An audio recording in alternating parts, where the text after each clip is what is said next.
Now, in this part, I will tell you about the remaining types of nutrition. Third one is known as saprophytic nutrition. Now, what does it mean? Actually, that mode of nutrition in which organism takes nutrients from the dead and decaying matters. Yeah, it's true. Some organism wants nutrition from the body of dead and decaying animals. Yeah, from the body of dead and decaying matters. That type of nutrition is known as saprophytic nutrition. Now, saprophytic nutrition, one word arrives here, saprophytes.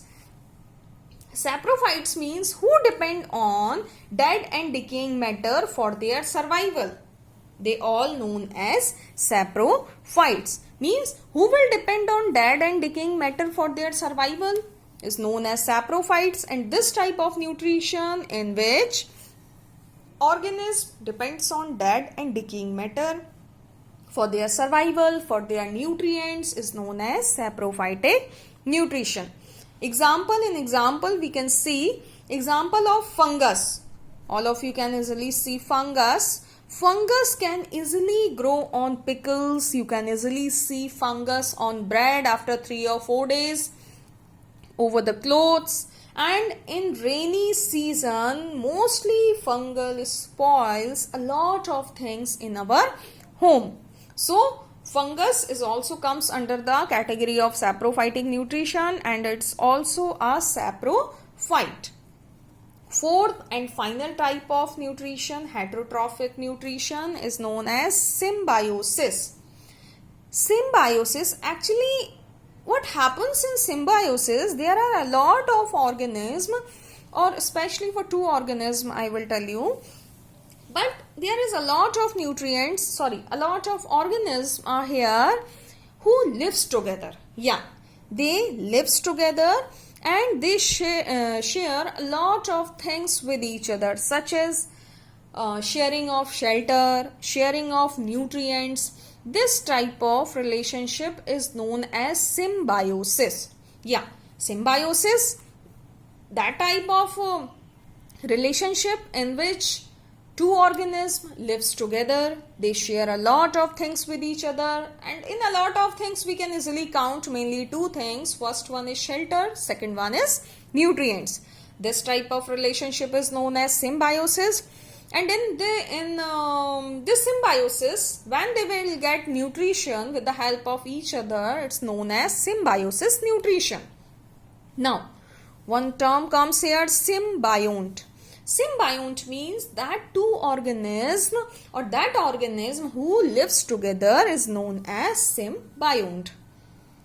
Best example of symbiosis, we can say living togetherness or togetherness of algae and fungus. Algae and fungus lives together and they perform symbiosis nutrition, and combinedly algae and fungus known as lichens, or you can say lichens. Lichens and lichens, both are the correct pronunciation. You can go with any one, lichens or lichens. Any word you can use. So, anyone will not be free in the symbiosis nutrition. Both will give anything to each other.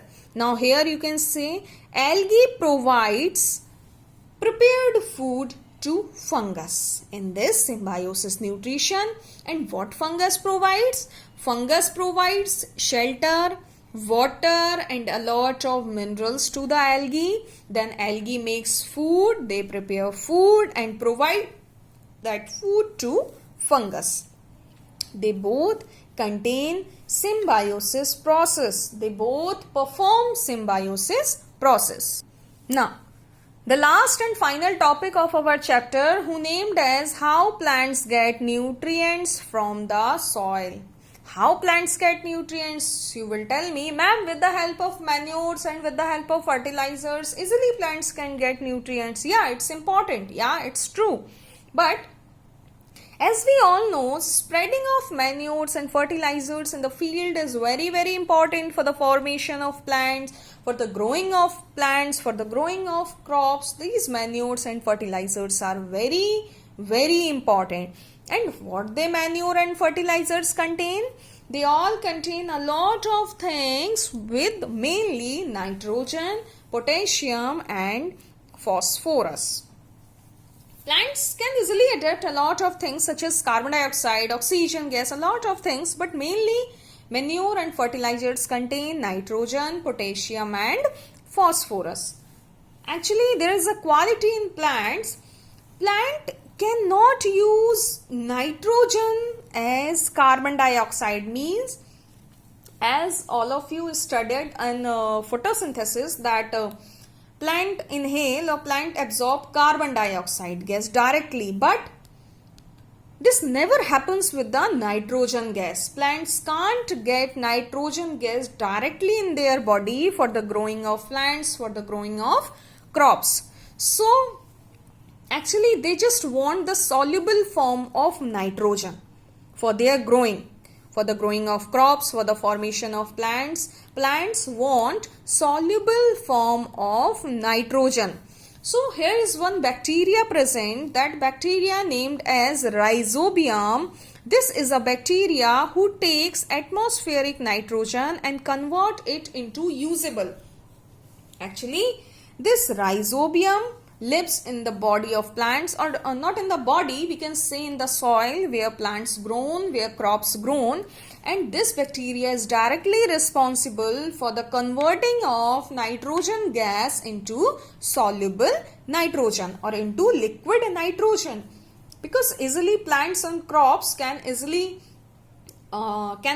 get soluble nitrogen in their body for the growing.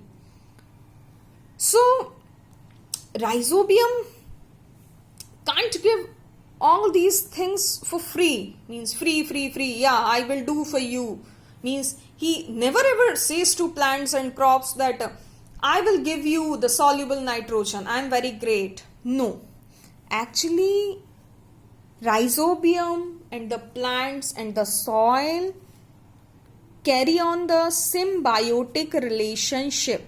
Actually, there is one negativity with the Rhizobium bacteria. They can't make their own food. And all the Rhizobium bacteria lives in the roots of crop. They can't make their own food. Now all of you will understand, in symbiotic relationship what happens? Both the organism gives a lot of things to each other. So here, what Rhizobium will give to the crops and plants? It will give soluble nitrogen to the plants and crop, and plants and crops will give them food, will give them shelter. Means we can say they all are carrying symbiotic relationship with each other. So from this method plants get nutrients from the soil. Now this chapter is over. Thank you so much.